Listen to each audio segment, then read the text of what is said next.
கையில சுத்துறிய எதுக்கு? நீயும் சொல்லு விட்டு பார்த்துடணும் அதுக்காக. சில்லறைய கேக்குறிய எதுக்கு? கடன் சொல்லி விட்டு போயிடுவே அதுக்காக.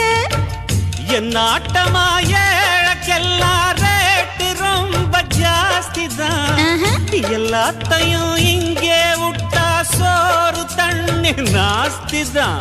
வெட்டியாக என்ன பேச்சு வெள்ளவாசி ஏறி போச்சு. நானும் தானே வாழணும். பக்கம் வந்த மாமா இதுக்கு பேரம் பேசலாமா? பாக்கு பாய போட்டு படிப்பேன் பயாஸ்கோப்பு பாட்டு. எப்படி எப்படி சமஞ்சது எப்படி? அப்படி அப்படி சமஞ்சது அப்படி.